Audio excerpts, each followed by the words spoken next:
You're listening to TalkTainmentRadio.com. The views and opinions expressed are those of the host and guest and not necessarily those of TalkTainmentRadio.com, the management, the staff, or K&E World Network, LLC.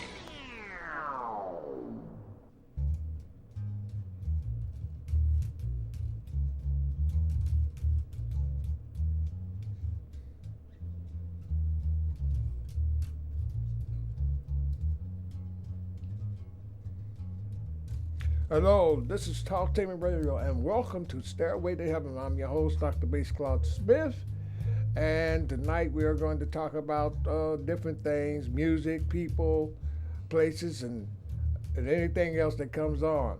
My guest was Marcus Green, was supposed to be here tonight, but he had to work, so he will be here in the next couple of weeks.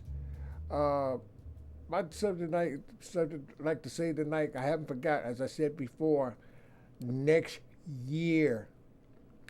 Hope next year, and I'm looking for a site of next year that I'm looking for all. I talk to all the managers and all the promoters that we can all get together and put on this gospel festival of 2023 next week, right down in the Commons. All the local groups here in the city. They have given more. They have everything else down there. Soul food festivals. They had all sorts of concerts down there, R&B concerts down there. Even though OSU band has been down there concert, but nobody has never thought about never have a gospel fest at the Commons down there. And that's a pretty big part. So I'm asking for your help. We get together and meet and talk about this because Columbus, we got some talent here that needs to be exposed and need to be seen. And why don't we just all of us get together, set a date for that Commons Park next year, and have nothing but a hallelujah good time. Might could do it for 2 nights, or 2 or 1 night, so what case may be. But we should try to get this thing going because. It's been on me for quite some time. Every time I pass that park and look at it, and I've been there at a few of their concerts there, and I keep thinking, why won't one of us just get a good old gospel fest and put it in there, and let us have a nice time down there, and that way we can have a beautiful time down there. So, you know. And when we do give it, just make it one of the greats. Now, I'm going to say this. Hopefully, as we give this thing, there will be no alcoholic beverages. I'm going to put that out front. First, most so. No alcoholic beverages will be at that festival. It's going to be all gospel. So you want to get your caterers with food and cook your own food, soul food, whatever you got. But there will be no alcohol there. This is a gospel fest. This is for gospel singers. And I would like to say, I heard, I got one of my friends, I talked to him already, and I'm not going to mention who he is, so I'm not going to say anything until we get it all together. But we talked about it, and he's trying to get together. He's going to help me, and I'm going to talk to some more managers, find out what they're singing it, and I'm going to be going around all year announcing this thing to different programs. And hopefully we get this festival together. And by the way, I'd like to say that this Stairway to Heaven is brought to you by the Keys of Harmony and the Refuge Baptist Church. And they're helping me out. But like I said before, we're going to try to get this thing going and get this thing on the road. My thing today is that sometimes we have things that goes along with us today, and as I get up in the morning, go to work every day in the morning, I see people walking back and forth to work, and people trying to do their own thing. We're trying to see that how to get it on. I mean, that the snow thing has really put us back. And a lot of people are digging out their snow yards and driveways, and some will get stuck. And hopefully that be thankful is glad stuff melts.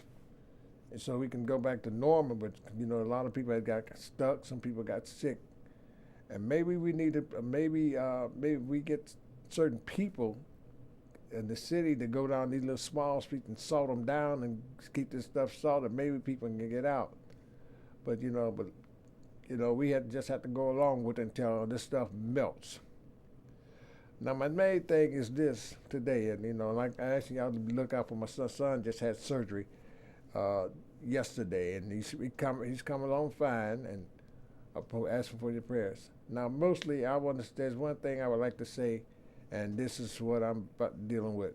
I hate just like saying that, but people in the church today are not like they used to be. They are not it's not like you go to church, shake your hand, how you doing, brother and sister, and what's going on, how the family. The church people has changed to, I don't know how to put it, I don't know how to say it, but church folks have changed now. It's gotten to the point that they don't care, don't want to greet your brother, or they have a jealousy of you. And once you get a jealousy within you about what the other person, because now, when I was young, I used to go to church, people be happy there, but now these days, some of the people in the church today are coming in, and they watching what you wear, they saying, well, you shouldn't, how can you come to church dressed like that? Well, it's not what you wear, it's church, it's where it's in your heart. You go to hear the word, it's not the clothes, it's just to cover your body and keep you grooming, looking good. But there are some people in churches today, I have nothing against church because I go to church myself, but there are some people today that are in there think they belong, I think they own everything. They take a position and let it go through their heads. And that's what I'm saying is they get the big head. You're small and they the big ones. And I was always told there's no big eyes and no little U's. But the big eyes has got in there, and the big shots has got in there has seemed like they have gotten authority and took everything away from the little guy. They don't want the little guy to do anything. And then sometimes there are people in there that they've been in their service so long, 30, 40 years, and somebody young come along and try to come up with a new idea, and they don't want them to use that idea because afraid it's going to put them out the way or put them out to pasture. And you can't, there's no such thing, only cows go to pasture or go out in the field. I'm going to put it that way. And we as older folks and have to try to live a life and teach the young people what we know. We have to show them how to work things and don't stop pushing them aside. And there's a lot of young man I know that I wish he watches me every day as I go to church every day, and he watches me every Sunday, and he watches what I do. And I told him if I get a chance, I will teach him how to do what I do, how to work the board, a PA board, so he would know because it's interesting. Because he always wondered, what are you doing? What you doing here? And he always think how this works. And I showed him a little bit, but not all, a little bit. But I'm hopefully, that one day that he'll learn, because see, our young folks are the backbone of. They'll take up where we select up. They're the next generation. Where we leave, they need to learn. When I was in Germany, this father and son. Father was a carpenter, and he was hanging up drywall in this one of the rooms where I was stationed in the building. And he brought his son along, and this is something you don't see here, hardly ever see it. But over there, when I was over there, when the father has a trade, is a carpenter, painter, mechanic, or whatever he does, whatever trade he got, he passes it on to the next of kin, to his son, nephew, or whoever. He passes that on to them. And reason being why he passes that on to them so he can learn the trade. And this is what we need to do, grab our young folks and learn them and teach them the trade.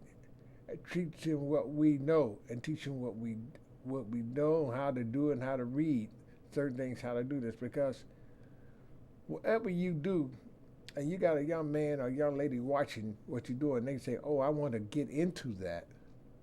It's best watch them for a while, and then you just bring them on in. And when you bring them on in, and show them what teaching was all about, then they will watch you, and then their minds get to the point they get interested. Oh wow, this is fun. I enjoy it. But we have to start bringing these young people in and showing them the love and kindness that we have. Us old folks, I know it's time for us to step down and get out the way in some things, and let them learn. Because, especially those. I was talking about the folks that's, as I say, some of the folks that's in the church, the older folks in the church today, got some old folks in churches don't want the young people to do nothing but sit around and watch. Well, if you let them sit around, all they do is come to church and sit and watch what they want to do, watch what's going on, what's new, then how they going to learn? Because if you don't show them, most of them, they're going to be sitting up there listening to the music, or they have their little small portable video games playing with that or playing with their cell phone. We have to take that off our minds and let them do that when they're not in church or when they're not in school. We have to take these young people by the hand and show them what's what and what's new. Because if we don't show them what's new, they're going to get out there and it's not going to learn a thing. They're going to wish they had learned something, or we just had to taught them how to do this.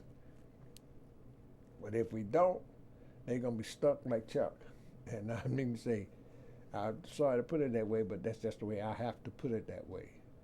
I can say that a couple of young men I know that I taught how to play bass guitar, and they are doing real, real good. One of them is living in Japan, and he's got married. He had a band called Reach Day with Japan. He met this nice lady in Japan. He stayed over there and married. He's living in Japan, and I don't know, he's doing pretty good. But this is what we have to learn. Teach our young people the things that we do and the right things we know how to do. Another thing I like to say is that when we show them what's what, there's always going to be somebody that denied them, and there's going to be some jealousy right there. And we really don't need to put that jealousy, got to get rid of that. Because there's always someone watching you, and there's always someone asking you, what are you doing? You don't need to do this and don't do that and the other. And really, to be truthful with you, you're trying to show that person. Don't knock them down. Because that's like I said, you don't put down a person unless you're picking him up. And this is a good thing. This is one of the things that we should be lifting our brothers and get it together, and sisters, and show these young men and women how to do the trade, teach them the trade. And maybe when they go to school or whatever they go, school, military, whatever they is, they will learn to continue on with it. And this is how we learn. For other things that I can say is that we need to help the young people and show them more and more love. And if we show them more love, we will be great. This is TalkTainmentRadio.com, and you're listening to Stairway to Heaven, and I'm your host, Dr. Bass Claude Smith. And my subject is, it's a whole mix, it's going to be a mixture of things. Now, Columbus, let me say this. I seen a lot of, I'm getting back on the music thing. A lot of talent is going on down south. I got a friend down there called Thurman out in the Gospel Consolators. and he's in Fort Davis, and Cincinnati and Dayton are kicking up. We ourselves has got to try to pull music, pull our talent out, and you're not giving us a support. We would like to get your support. We may support each other, but the music that the music that we sing here, and the music that's going on today, it could be shared and can be lifted up. I'm talking about the music that's been swept under the rug, and and right now I feel that some of the gospel groups, we're getting swept up under the rug, and we shouldn't be swept up under the rug, and they should be uh, let out, exploited out. And some of the musicians, some of the groups that I know here, and some of the guys that I know, one's members of the Humble Sons, and the bass player named Lamont, and he's the son of our lead guitar player of the Keys of Harmony, and he's expressing to me that a lot of people wants to come here and sing. There's a lot of people out there. I don't talk to some of the musicians. I don't talk to some of the artists on the phone, like the Abraham brothers. I talk to them, and I'm looking for some music for them. But we got to, if they can all do that down there, can't we do that here? Or why can't we do it here? We need to stop backstabbing each other and just put it all together. And we need to put it all together. And that's what we need to do. Get everything together. And also, let me get this out the way, because it's on my mind. My shout outs go out to my wife, Pat, Latoya, Mike, Scott, Janice, all the people at Core Lab who's fighting this COVID and trying to help you, trying to turn it around. I give them a shout out, and them people out there, them lab techs are out there doing their job. So, Core Lab, keep going, and I'll see you when I have to work. But getting back to my subject is, we need to get our music together and get them artists in here. Everybody else, you got your Kirk Franklins, you got your Luther Borns and all your choirs around here. But what about us quartet singers? What about the quartets? I don't think anybody's hardly pushing them like they should be pushed. There was a time they were kind of popular here, but now the person that was pushing it, they're gone. They passed on, lived on, and somebody should have picked it up kept it on. But pretty soon, like I said, if we can do some things like that and get the festival together, it would be nice. And I'm back at the festival again. My mind, I don't know why my mind is on it, but I guess my heart's in it. But we have to try to get this festival together. And like I said, I got some people that I got a person going to help. I'm going to talk to some more people. I'll be doing with them all through the whole month, the whole year. I'll be talking to them. I ain't going to just say 1 month. I'm going to say everybody, all the people that I know that's these groups and managers, promoters. I want to try to get a meeting with them if we can have this thing. We got to put Columbus back on the map. We have to put them back on the map, because I don't want to see the city buried and turned over, because from the artists I talk to on the phone, they are begging to come in here. They're begging, they want to get in here real bad. I can name one, Deborah Sprite. She wants to get in here. There's a group called The Chosen. I talked to them. There's a lot of other groups that I get recording from, and I'm telling them where I'm at, and they really tell me they wants to get in here. But first, we got to get our own people in here and get our own stuff together and bring them in. Let's form a quartet union. Like many years ago, we need to form a quartet union like we did years ago. And once we get that quartet, maybe we can get these groups together, get these promoters, talk to the promoters, and and give each kids a lot of support. Ministers and pastors, I'm not leaving you out. We're going to need your support too. We're going to need your helping and your backing too on this. Because, I mean, I know you got your choirs and everything else, but you need, but you know, the quartets need your help too. It's not always, if it wasn't for the quartets, some of these churches now that have got them grown wouldn't be where they are now if it wasn't for the quartets. Because some of these churches that used to be little storefront churches, or church in a building where they have church, and sometimes maybe even in a school building. And we're going to have to learn that we're going to have to try to remember where you came from and get back like it was. And I'm just praying, I'm begging you and asking you, please, let's get this thing on the road. Let's get this thing together. Would you please? Now, getting back to the young people, and they're eager to learn and begging for help, we have to pull these strings together. We have to pull a lot of things together. We have to try to get them, put them down, sit them down, show them what it's like, and teach them the right way to be strong and be the way things were. We have to stop pushing them around, pushing them away. And if we get that together and get them together, you'd be surprised what they will learn and how they learn. They be happy. They have their chest sticked out. Now, so much such as that,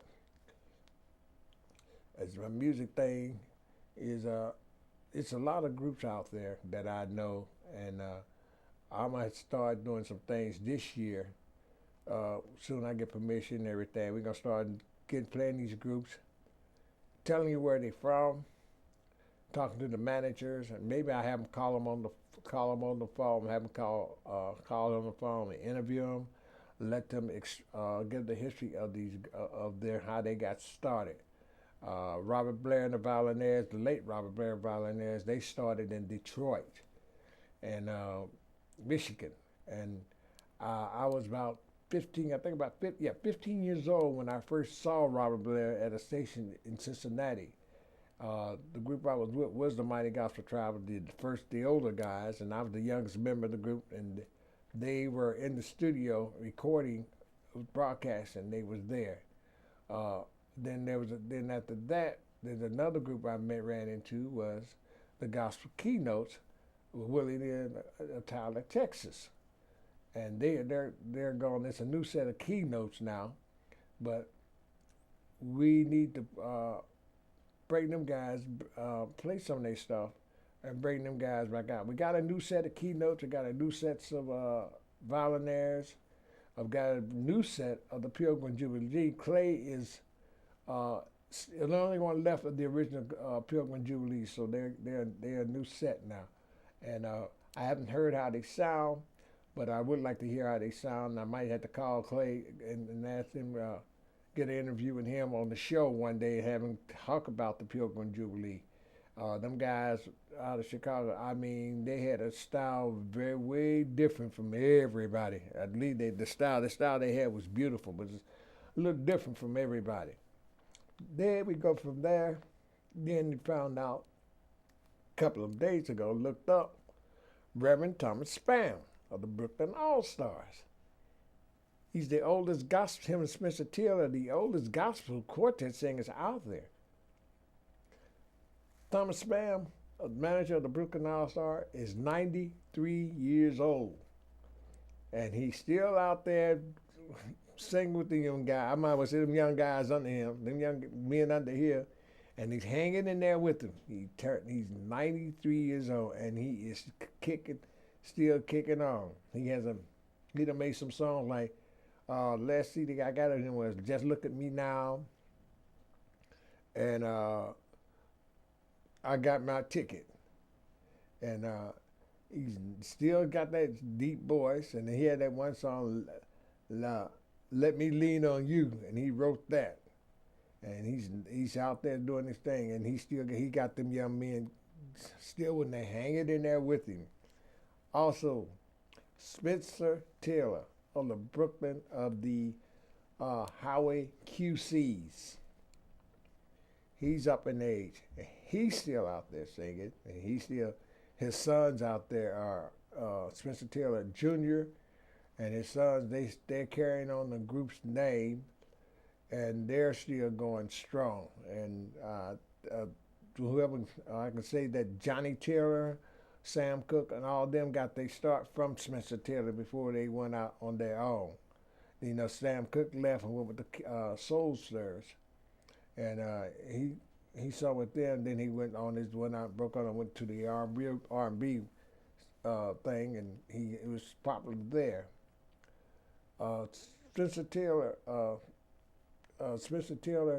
he still sing his song, "Whole Lot Wonderful," and "Something's Worrying Me." That was his hits. Going down, as I go down farther, there was the late Reverend Julius Cheeks. I was his bass player at one time. I played bass for him. He did the album called "How Far Is Heaven," and "Who's Going Down in the Grave with Me," and all this other good stuff. He used to be the lead singer of the Nightingales, and he left, and now he came out with a group called Julius Cheeks and the Knights, 4 Knights. Well, I got involved with him. Frank Tape and I was playing with the Gospel Heavyweights out of Brooklyn, New York. I left the Heavyweights and went back to Amanda and the Golden Gospel Singers, started playing for them for a while, resumed playing for them after I came back from Cincinnati, leaving the Christianaires of Cincinnati down there and came back up here. And then when Frank came to me and asked me, first of all, how I got with the Heavyweight was I went to see him at a church up here in Columbus. I can't remember the church it was. And their bass player did not show up. And I was asked to come back there to play for them. And I went back there to play for them. And next thing I know, that Friday night, I was got a knock on the door and hit the highway with them for a while. And after I hit the highway with them for a while, then I came back and after Heavyweights, then Frank and he left. The next thing I know, Frank come get me again and asked me, say, Reverend Cheeks wants to see you, and he wants a bass player. So Frank and I called him in Spartanburg, North Carolina, South Carolina, one of the two. That's how I met Reverend Julius Cheeks.